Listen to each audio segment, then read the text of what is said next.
आज 26 जनवरी गणतंत्र दिवस, 26 जनवरी 2018, 69वां गणतंत्र दिवस आज देश मना रहा है। तो मेरे मन में एक बात आती है। आज सुबह आए तो कमल पाठक जी से बात हो रही थी, उन्होंने बड़ी एक अच्छी सी बात कही। उन्होंने कहा कि मैंने कहा कि व्यवस्था हो गई, उन्होंने कहा हो गई है, और मैंने कहा वो जो गाने जो 1-2 दिन बजते हैं उनकी भी हमारी व्यवस्था है। वो जो 1-2 दिन वाले गाने मैं सोचने लगा वो हैं कौन कौन से। कवि प्रदीप ने एक गीत लिखा था, उस कवि प्रदीप के गीत को लता मंगेशकर ने गाया था कि ऐ मेरे वतन के लोगों जरा आंख में भर लो पानी, जो शहीद हुए हैं उनकी जरा याद करो कुर्बानी। पर उससे आगे की लाइन और अच्छी है कि तुम भूल न जाओ उनको, तुम भूल न जाओ उनको, इसलिए कही ये कहानी, जो शहीद हुए हैं उनकी जरा याद करो कुर्बानी। ये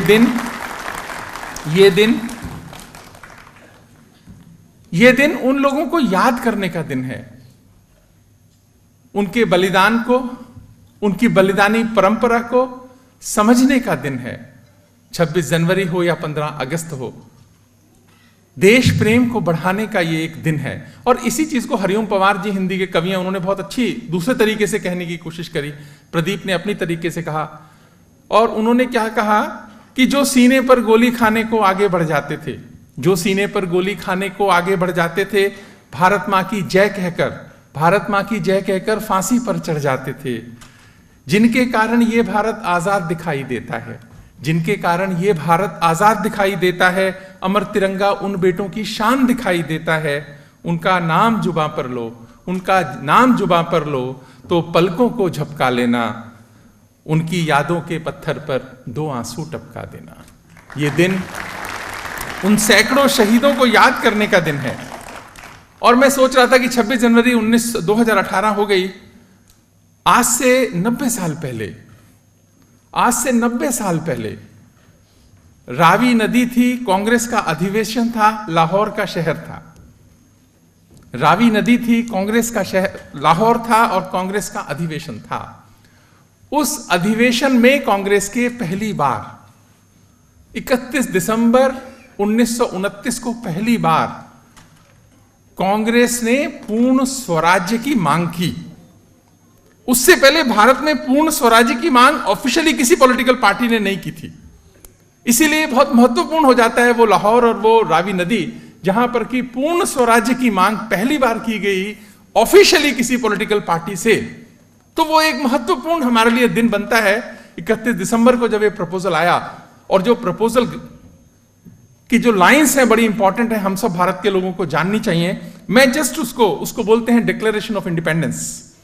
31 दिसंबर को यह हुआ, और उसमें क्या था कि the British government in India, जो डिक्लेरेशन था, पंडित नेहरू ने पढ़ा वो डिक्लेरेशन, उस समय प्रपोज किया कि the British government in India has not only deprived the Indian people, the British government in India not only deprived the Indian people of their freedom, but also based itself on the exploitation of masses and has ruined India economically, politically, culturally and spiritually. Therefore, India must sever the British connection and attain Purna Swarajya, complete independence.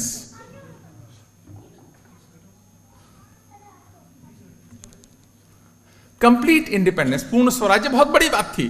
और वो समझता हूं आपको हैरानी होगी, जिस जगह पर वो पूर्ण स्वराज्य मांगा गया, पहली बार मांगा गया, और दिन तय हुआ कि इसको लागू करेंगे 26 जनवरी 1930 से। यानी कांग्रेस ने तय किया कि 26 जनवरी 1930 से पूर्ण स्वराज्य होगा, और उसके लिए उन्होंने बहुत सारा बाद में काम भी किया, हम सब जानते हैं। तो जब आजादी मिली, उसका दिन तय करने का तो हमारे पास अधिकार नहीं था। पहले जून में तय हुई, उसके बाद ब्रिटिशर्स के अपने रीजंस रहे होंगे, 15 अगस्त तय किया। लेकिन तब सोचा कि वो दिन, जिस दिन हमने तय किया था कि आजादी की शुरुआत करेंगे पूर्ण स्वराज्य की, वो 26 जनवरी को हम अपना गणतंत्र और संविधान को लागू करेंगे। इसीलिए ये महत्वपूर्ण दिन 26 जनवरी को तय किया गया, ये वो कारण था कि ये पूर्ण स्वराज्य तय किया गया। इसलिए ये एक बहुत ही महत्वपूर्ण बात है हम सबके लिए, गर्व की, सम्मान की, हमको इसकी इज्जत करनी चाहिए। जब 1929 में पूर्ण स्वराज्य की बात हुई तो उससे पहले क्या करते थे? सवाल उठता है कि ये, क्योंकि मैं 90 साल पुरानी बात है, बहुत ही महत्वपूर्ण है कि उससे पहले क्या करते थे। 1928 से लेके 1929 तक का साल, ये बहुत ही महत्वपूर्ण साल था भारत के लिए। 1990, आज से 90 साल पहले, इतना महत्वपूर्ण कि आप सोच नहीं सकते कि 1-1.5 साल ने सब कुछ बदला। आज अगर हम सारे वो फ्रूट्स उसके खा रहे हैं, हम सब उस 1.5-2 साल की मेहनत के खा रहे हैं। और भी मेहनत हुई, मैं उसको कम नहीं कर रहा, लेकिन ये 1.5-2 साल ऐसे इस भारत में आए कि उसमें हुआ, क्योंकि 1928 में कलकत्ता में कांग्रेस का अधिवेशन हुआ। उस कांग्रेस के 28 के कलकत्ता के अधिवेशन में कांग्रेस का प्रस्ताव था कि डोमिनेंस स्टेटस भारत को दिया जाए, क्योंकि उससे पहले हर पॉलिटिकल पार्टी डोमिनेंस स्टेटस ही मांगती थी। हम उससे ज्यादा सोच ही नहीं सकते थे। तो 1928 कलकत्ता अधिवेशन से लाहौर अधिवेशन तक हो क्या गया, यह भारत के बच्चों को जानना चाहिए कि यानी कि सबने अपना मन बदला। उस 1.5 साल के अंत का कालखंड है, बहुत ही महत्वपूर्ण कालखंड रहा ये। एक घटना तो हो गई कि 30 अक्टूबर 1928 को हुई, साइमन कमीशन लाहौर आया। साइमन कमीशन लाहौर आया। साइमन कमीशन क्या था? रिफॉर्म्स के लिए कमीशन बना, जिसमें भारत का कोई रिप्रेजेंटेटिव नहीं था। भारत के लोगों ने विरोध किया उसका। वो क्या रिफॉर्म्स करना चाहता था? वो चाहता था गवर्नमेंट ऑफ इंडिया एक्ट 1919 के गवर्नमेंट ऑफ इंडिया एक्ट में क्या रिफॉर्म्स किए जाएं जिससे कि भारत के लोग उसको एक्सेप्ट कर लें। उसके लिए एक कमीशन बना था, वो आया। उसका भारत में विरोध हुआ कि उसमें भारत का कोई आदमी नहीं, भारत को समझने वाला कोई नहीं, साइमन साहब को भारत की समझ नहीं। लाहौर में जबरदस्त विरोध हुआ। हम सब जानते हैं लाला लाजपत राय की शहादत हुई जब उनको लाठियां लगी उस दिन। लाला लाजपत राय की शहादत ने देश को एकदम झकझोर दिया कि डोमिनेंस स्टेटस से अपने को आगे आना चाहिए। वो शहादत हो गई। उसके बाद में एक और बड़ी घटना हो गई। अप्रैल 1929 को भगत सिंह और बटुकेश्वर दत्त ने सेंट्रल असेंबली में 1929 अप्रैल में सेंट्रल असेंबली में क्या किया था? एक बॉम्ब डाला था। एक बॉम्ब डाला था। भगत सिंह गिरफ्तार हुए, बटुकेश्वर दत्त गिरफ्तार हुए। और इन दोनों ने, बटुकेश्वर दत्त ने, इन सबको कहां रखा गया? लाहौर की कोट लखपत जेल में रखा गया। वहां पर एक और बहुत बड़े क्रांतिकारी थे बंगाल के, छोटा बच्चा था वो, वैसे इतना बड़ा उम्र भी नहीं थी, जतेंद्र नाथ दास। आप सब लोग नाम जानते होंगे जतेंद्र नाथ का। जेल की यातनाओं से परेशान होकर सबने अनशन किया। भगत सिंह ने भी किया, बटुकेश्वर दत्त ने भी किया, जतेंद्र ने भी किया, और भी बहुत सारे क्रांतिकारियों ने किया। आप सोच नहीं सकते, 63 दिन भूखा रहकर, 63 दिन बहुत बड़ा कालखंड है। 63 दिन भूखा रहकर ब्रिटिशर्स ने पूरी कोशिश कर ली उसको खिलाने की, पिलाने की, दूध पिलाने की, सब कुछ करने की। वो 24 साल का बच्चा जतिन, उसने कुछ नहीं खाया, कुछ नहीं पिया, सारी यातनाएं सही, और 63 दिन भूखा रहकर लाहौर की कोट लखपत जेल में उसकी शहादत हो गई।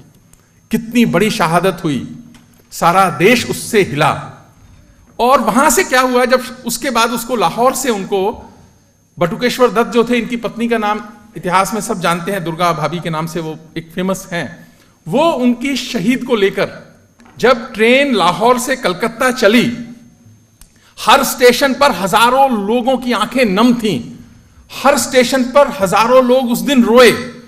3 दिन लगे करीब करीब, ऐसा मानते हैं कि उस ट्रेन को लाहौर से कलकत्ता पहुंचने में, जहां पर सुभाष चंद्र बोस ने उस शहीद को रिसीव किया, जतिन दास 24 साल के बच्चे को। सारे देश का माहौल बदल गया। यानी लाहौर से कलकत्ता ट्रेन गई, लाहौर कलकत्ता अधिवेशन से कांग्रेस ने तय किया कि अब हमें लाहौर में अधिवेशन करना है, और पूर्ण स्वराज्य की घोषणा करी। कितनी बड़ी बात हुई। 3-4 घटनाएं बड़ी बड़ी हो गई देश के अंदर। भगत सिंह की फांसी हो गई, लाहौर असेंबली में, सेंट्रल असेंबली में बम पड़ गया, जतिन दास की शहादत हुई, और कई घटनाएं ऐसी हुई, लाला लाजपत राय की शहादत हुई, कि हमने, पूरा देश खड़ा हो गया और तय किया गया कि अब कुछ नहीं, केवल पूर्ण स्वराज्य। इसलिए ये हमारे लिए बहुत बहुत इंपॉर्टेंट है। और ये सब किसके इन एंड अराउंड हुआ? लाहौर के इन एंड अराउंड गया। तो लाहौर आज, उस समय 47 का लाहौर पूछता होगा कि तुमने मुझे क्यों छोड़ दिया?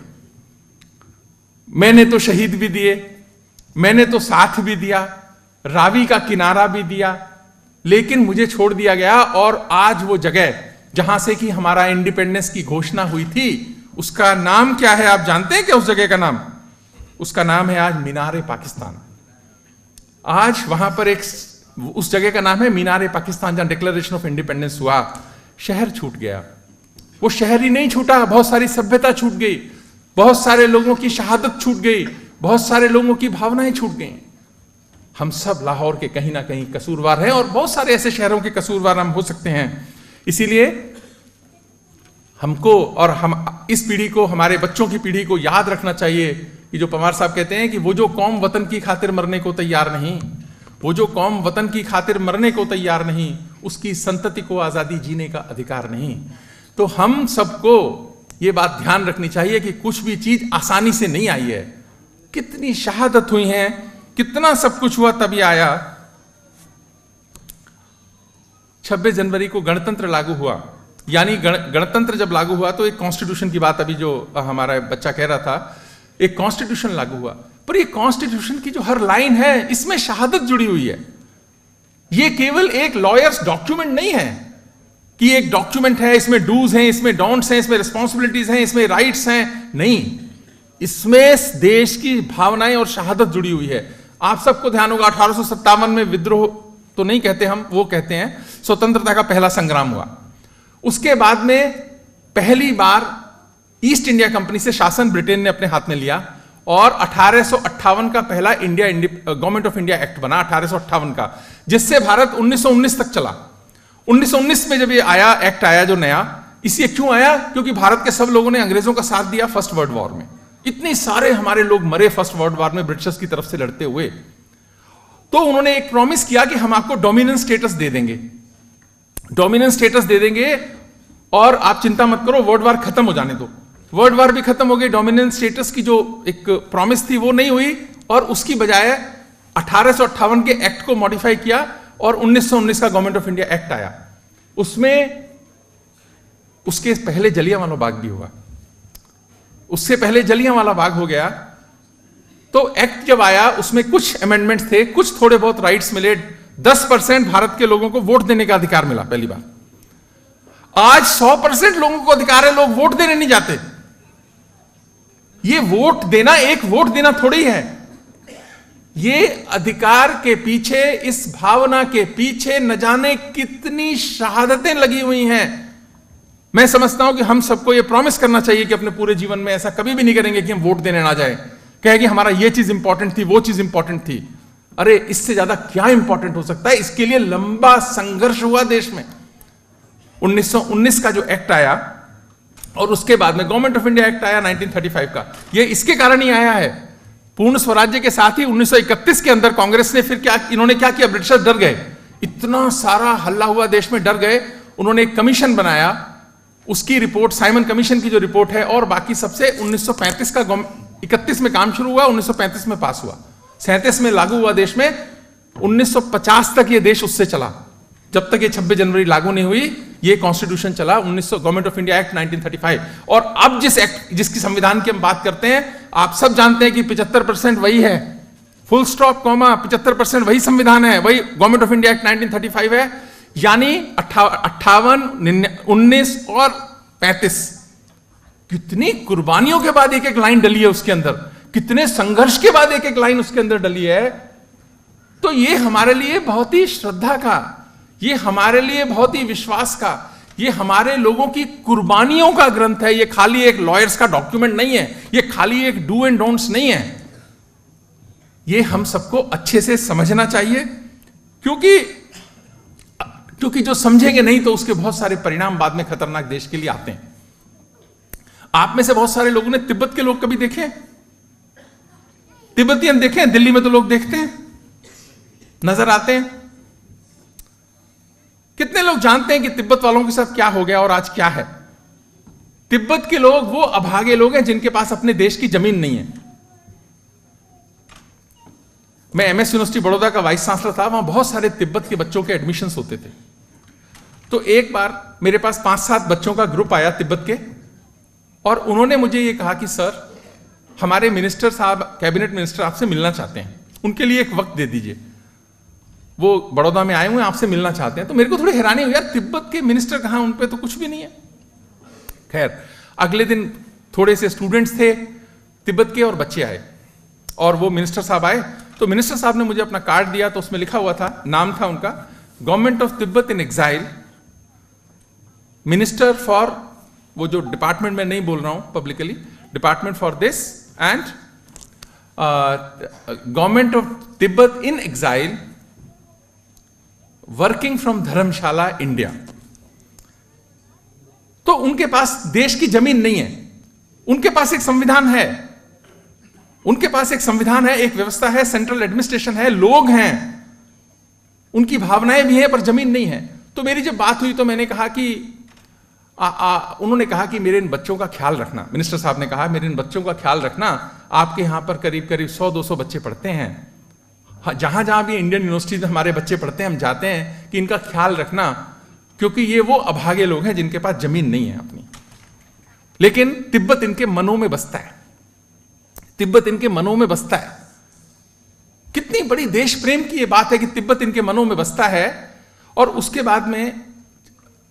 बाद में वो लोग एक किसी घटना के कारण विरोध करना चाहते थे। चीन के प्रधानमंत्री भारत आए, उनका विरोध करना चाहते, राष्ट्रपति भारत आए, उनका विरोध करना चाहते थे वो। तो मेरे पास मिलने आए, तो मैंने उनको समझाया कि अच्छी बात नहीं है, मेहमान हमारे देश में आ रहे हैं, उनका हमें विरोध नहीं करना चाहिए, अच्छा नहीं लगता, देश का नाम खराब होता है, हमको ऐसे नहीं करना चाहिए। मैंने बहुत समझाया। तो उन बच्चों के आक्रोश को देख के मैं हैरान हुआ। उन्होंने कहा नहीं सर, विरोध तो हम करेंगे और हमें करना चाहिए, आप हमको डिटेन कर सकते हैं, रोक सकते हैं, पुलिस में दे सकते हैं, हम तो विरोध करेंगे, क्योंकि विरोध भी नहीं करेंगे तो हमारा अधिकार जिंदा कैसे रहेगा। लहासा हमारा इंतजार कर रहा है सर, लहासा हमारा इंतजार कर रहा है। लहासा कैपिटल होती थी, आज भी, अभी तो चीन की तिब्बत रीजन है, उसकी कैपिटल है। वो कहते हैं कि लहासा हमारा इंतजार कर रहा है, एक दिन हमको लहासा जाना है, हमारा अधिकार कम हो जाएगा। वो देश प्रेम, छोटे छोटे बच्चे, यूनिवर्सिटी में पढ़ने वाले बच्चे, यानी उसको जिंदा करने के लिए कुछ ना कुछ तो किया गया होगा कि वो जिंदा है, आज भी वो कहना चाहते हैं। कितनी बड़ी बात है। दूसरा उदाहरण देता हूं सिमिलर, इजराइल का। आपको ध्यान होगा कि इजराइल के पास भी जमीन नहीं थी 2000 साल। 2000 साल इजराइल के पास जमीन नहीं थी। देश तो था उनके पास, उनके सबके दिलों में था। सारे ज्यूज जो हैं पूरे संसार में बिखरे हुए ज्यूज थे, कितने सारे। उनके घर में 2000 साल बहुत बड़ा कालखंड है। कितनी पीढ़ी बदल जाती है 2000 साल में? कम से कम कितनी पीढ़ी बदल जाएगी 2000 साल में? 300-400 तो काफी सारी पीढ़ी बदल जाएंगी। 40 साल में भी एक पीढ़ी बदले तो कितनी सारी पीढ़ी बदली। तो उसको जिंदा रखने के लिए कि इजराइल मर ना जाए, कोई पोलैंड में है, कोई जर्मनी में है, कोई इंग्लैंड में है, कोई रशिया में है, कोई और किसी देश में है, कि मर ना जाए मेरा देश। वो एक कविता हर त्योहार पे गाते थे। वो एक पोएम जो लिखी गई, वो हर त्योहार पे कंपलसरी हर जीव के घर में था, यहूदी के घर में गाई जाती थी कि we are celebrating this festival this year here but next year in Jerusalem. हर लाइन के बाद अगर कोई शादी भी कर रहे हैं तो कहेंगे next year we will celebrate this in Jerusalem, next year in Jerusalem, next year in Jerusalem. 2000 साल के बाद लेकर माने हो। एक छोटा सा देश, एक मल्टीनेशनल कंपनी है बहुत बड़ी, उसको जो है ज्यूज चलाते हैं, उसके ओनर्स ज्यू हैं। तो क्या हुआ कि कंपनी को घाटा हो रहा था। कई बार कंपनीज को घाटा होता है तो बहुत सारे मैनेजमेंट के एक्सपर्ट्स हैं, वो अलग अलग रिफॉर्म सजेस्ट करते हैं। तो उन्होंने कहा जी कुछ देशों में ना हमारे को अपना ये बंद करना पड़ेगा, इंडिया ऑपरेशंस बंद कर देते हैं। उसने कहा कर दो। उसने कहा जी कि जापान में ऑपरेशंस बंद कर देते हैं, घाटा हो रहा है। उसने कहा बंद कर दो। फिर एक ने जैसे बोला कि हम तल अवीव के ऑपरेशन बंद कर देते हैं। तो जो ओनर है वो भड़क गया। उसने कहा कि मेरी कंपनी बंद हो सकती है, तल अवीव का मेरा ऑफिस बंद नहीं होगा। ये मेरे देश के लिए कंट्रीब्यूशन है, ये कोई घाटे और नफे का सौदा नहीं है। मैं व्यापार घाटे नफे के लिए नहीं कर रहा हूं। आपको जानकर हैरानी होगी, जितनी भी इजरायली कंपनीज हैं, सबके पास ऑफिसेज तल अवीव में जरूर हैं, वहां काम भी होता है उनके ऊपर। और अगर मान लो नुकसान फायदा हो रहा है, वो उससे ऊपर है, वो बैलेंस शीट में नहीं आता उसका नुकसान अगर होता भी है। ऐसा प्यार, यानी 2000 साल का संघर्ष हुआ तो उनको ऐसा प्यार मिला। हमको भी आजादी की कीमत समझनी चाहिए, हमें आसानी से भी नहीं मिली ये। अगर इजराइल के लोग 2000 वर्ष कर सकते हैं, छोटा सा इजराइल है आज, संसार भर को दिशा देता है वो टेक्नोलॉजी के अंदर, संसार भर को दिशा देता है। उनके प्रधानमंत्री कहते हैं यदि हम अपनी स्टैंप लगाने लगे तो सब चीजों में होगा इजराइल इनसाइट। कैसे देता है? छोटा सा देश, जो देश है उसमें सारे के सारे सैनिक हैं, हर एक आदमी को 8-9 महीने बॉर्डर की सिक्योरिटी करनी पड़ती है। क्यों करनी पड़ती है उनको? छोटा सा, दिल्ली से छोटा है, जनसंख्या दिल्ली से आधी है। तो किसी प्रोफेसर से यूनिवर्सिटी की बात करो, हिब्रू यूनिवर्सिटी के प्रोफेसर थे, उससे बोला कि आप क्या करते हैं सर? कहते हैं मैं 4-5 महीने अपनी यूनिवर्सिटी में काम करता हूं। कहते हैं बाकी क्या करते हैं? कहते नहीं, असल काम तो मेरा बॉर्डर की सेफ्टी है, वैसे मैं यूनिवर्सिटी में भी काम करता हूं, 4-6 महीने काम करता हूं। वो 4-6 महीने काम करने वाले के पेटेंट्स जानते हो कितने हैं? 5000 पेटेंट्स हैं उसके पास। ये इतना देश प्रेम, यानी जो चीज इग्निशन का काम कर सकती है, मोटिवेशन का काम कर सकती है, इंस्पिरेशन का काम कर सकती है कि मुझे करना है, उसके लिए देश में सिस्टमैटिक प्रयास ही नहीं हुआ। और 70 साल आते आते, जो पहले तो आजादी के कारण था, अब ये खत्म हो गया। इसको प्रयास करने की जरूरत है। 26 जनवरी को हमको ये याद रखना चाहिए कि नेशनल कैरेक्टर डेवलपमेंट में काम होना चाहिए। अगर कोई कहता है मैं वोट देने नहीं गया, मुझे और कोई काम था, उससे जरूरी काम हो क्या सकता है तुमको? तुम सोच कैसे सकते हो कि इससे जरूरी कोई काम तुमको हो सकता है? पॉलिटिकल पार्टी कोई जीते कोई हारे, उससे फर्क नहीं पड़ता। इंपॉर्टेंट पॉलिटिकल पार्टी का आना या जाना नहीं है, इंपॉर्टेंट है कि पूरे देश को एक व्यवस्था के अंदर, संवैधानिक दायरे के अंदर काम करने की आदत होना, उसकी रिस्पेक्ट करना, ट्रस्ट करना। कितनी जरूरी बात है ये। एक बहुत पुरानी घटना है, अपने को सीखने की जरूरत है। बहुत बरस पुरानी बात है। गुजरात में एक राजा था। राजा ना हर तरह से खराब था, प्रजा का ख्याल नहीं रखता था। तो उसका एक प्राइम मिनिस्टर था, वो बहुत अच्छा था, और वो कोई गलत काम भी नहीं करता था, भगवान की पूजा करता था, यज्ञ भी करता था, सब अच्छे काम करता था। और राजा तो सब गलत काम करता था। राजा तो राजा था, तो प्रधानमंत्री उससे चिढ़ता था, बहुत अंदर से बहुत चिढ़ता था। जब कोई, वो इतना जेलस था अपने राजा से कि ये इतना व्यभिचारी है, इतना खराब है, पर इसके लिए सब कुछ अच्छा अच्छा है, मैं सब कुछ अच्छा करता हूं फिर भी प्रधानमंत्री हूं। उसके मन में वो द्वेष, जलन इतनी ज्यादा हुई कि एक समय उस आदमी ने मोहम्मद गजनवी को गुजरात पर आक्रमण करने के लिए निमंत्रण दिया। मोहम्मद गजनवी का जो आक्रमण पहला हुआ गुजरात के अंदर, उसके इनविटेशन पे हुआ। कितनी सारी मतलब अत्याचार हुए, सोना भी लूटा गया, सब कुछ हुआ। उस प्रधान राजा को क्या, राजा तो इमीडिएटली लड़ने गया, देश पे आक्रमण हुआ, राजा लड़ा और राजा दूसरे चौथे दिन शहीद हो गया।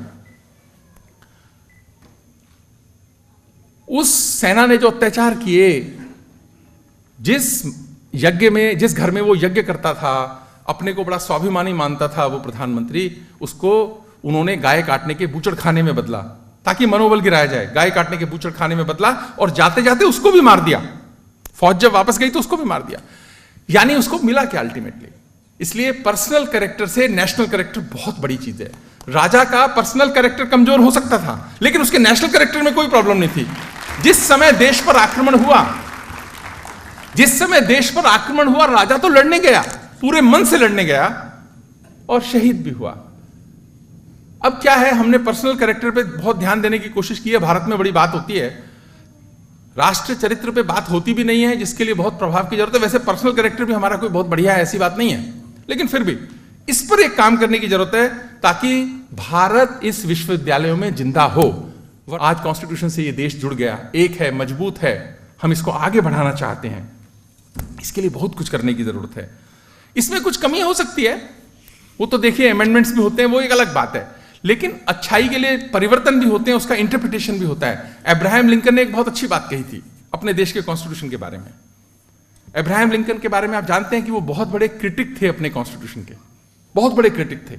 उन्होंने एक बात कही थी कि I will to the best of my ability, I will to the best of my ability preserve, protect and defend the constitution of my country. It is not the constitution as I would like to have it, but as it is that is to be defended. The constitution will not be preserved and defended until it is enforced and obeyed in every part of the country. It must be so respected, obeyed and enforced and defended, and let the grass grow where it may. इतनी आसान नहीं है। इस आधार पर देश मजबूत हुआ, आगे बढ़ा, इसके प्रति श्रद्धा का भाव रखना चाहिए। मैं रेस्पेक्ट जब कहता हूं, इसके प्रति एक श्रद्धा का भाव रखना चाहिए। आप उसको क्रिटिसाइज कर सकते हो, करिए, उसका मतलब यह नहीं कि आपकी श्रद्धा में कोई कमी होनी चाहिए, इंप्रूवमेंट के लिए होना चाहिए अगर कुछ होना भी है, क्योंकि इसके पीछे 1858 की शहादत है, 1919 के फर्स्ट वर्ल्ड वॉर की शहादत है, इतने लोगों की 1935 की है, और ये 75% वही वाला डॉक्यूमेंट है। इसलिए ये हमारे लिए बहुत ही महत्वपूर्ण है, और बहुत ही, इसने अपना काम 70 साल में ठीक किया है, हमने नहीं किया, इसने तो ठीक ही किया है बहुत सारा काम, देश को भी जोड़ा है, सब कुछ किया है। एक 2-3 लाइनें हैं कविता की बड़ी अच्छी, शेरगंज गर्ग है उनकी एक कविता है, वो कहते हैं कि ग्राम शहर या कुछ लोगों का नाम नहीं होता है देश, ग्राम शहर या कुछ लोगों का नाम नहीं होता है देश, संसद सड़कों आयोगों का नाम नहीं होता है देश, संसद सड़कों आयोगों का नाम नहीं होता है देश, देश नहीं होता है केवल सीमाओं से घिरा मकान, देश नहीं होता है केवल सीमाओं से घिरा मकान, देश नहीं होता है कोई सजी हुई ऊंची दुकान, पर होता क्या है, सज्जन सीना ताने चलते, सज्जन सीना ताने चलते वही हुआ करता है देश, सज्जन सीना ताने चलते वही हुआ करता है देश, हर दिन में अरमान मचलते वही हुआ करता है देश। और ये हमें संविधान देता है कि सज्जन सीना ताने चलते। इसीलिए ये जो रिपब्लिक ऑफ इंडिया है, ये रिपब्लिक डेमोक्रेटिक कंट्री जो हमारा है, ये हमारी ताकत है। डेमोक्रेटिक और रिपब्लिक तो एक सिनोनिम है एक दूसरे के, ये हमारी बहुत बड़ी ताकत है। इस ताकत को और मजबूत जहां जहां करने की आवश्यकता है, हर भारत के बच्चे को ये काम करना चाहिए। और इसी कारण से ना, जब तक ये नेशनल कैरेक्टर नहीं बनेगा, ये समस्या तो हमारे पास रहने ही वाली है। एक लास्ट बस छोटी सी घटना बताता हूं कि हम कितने इनसेंसिटिव हो जाते हैं कई बार। मेरे साथ ही घटी घटना है, एक लखनऊ का रेलवे स्टेशन था, सर्दियों के दिसंबर के दिन थे, तो मेरे साथ एक मेरा दोस्त था, हम दोनों रेलवे स्टेशन पे रात को 10 बजे लखनऊ मेल पकड़ने के लिए खड़े थे। ठंड बहुत थी, तो हमने चाय पी के कुल्हड़ को फेंक दिया। तो मैं थोड़ी देर में देखता हूं कि जो चाय का हमने कुल्हड़ फेंका है, एक छोटा बच्चा जिसने एक बनियान पहनी हुई है, छोटी सी निक्कर पहनी हुई है, वो उस कुल्हड़ को चाटने लगता है। जब वो कुल्हड़ को चाट रहा था तो मैंने देखा, तो खैर मैंने क्या किया, वो एक अलग सब्जेक्ट है, वो सब्जेक्ट नहीं है। बात यह है कि अगर आजाद देश में 70 साल की आजादी के बाद वो छोटा बच्चा, 7-8 साल का बच्चा, जिसको सर्दी लगनी तो बंद हो गई है, एक मेरे पास तो पता नहीं 5 कपड़े पहने थे तो भी ठंड लग रही थी, वो एक बनियान और एक छोटी सी उसमें था, उसको सर्दी लगनी तो बंद हो गई है, पर भूख तो लगती है ना। अगर ये देश को आगे बढ़ना है, कुल्हड़ बच्चा चाटे तो देश के लिए शर्म की बात है, हर भारत के आदमी के लिए शर्म की बात है। ये ऐसी घटनाएं जब भारत में होती हैं, ये तभी होगा अगर हम इसके लिए सेंसिटिव होंगे, अपने सभी दूसरे जो लोग हैं उनके लिए हम प्यार रखेंगे। जो लोग शहीद हमारे लिए हुए वो हमें जानते थोड़ी थे, हमारे पुरखों को भी नहीं जानते थे वो, लेकिन शहादत करी ना देश के लिए हुई। अगर कोई भूखा, कोई परेशानी में है, तो हमें उसकी मदद करनी चाहिए। अगर मदद नहीं करते तो संविधान के हम गुनाहगार बनते हैं। मैं समझता हूं ये बहुत ही आवश्यक बात है।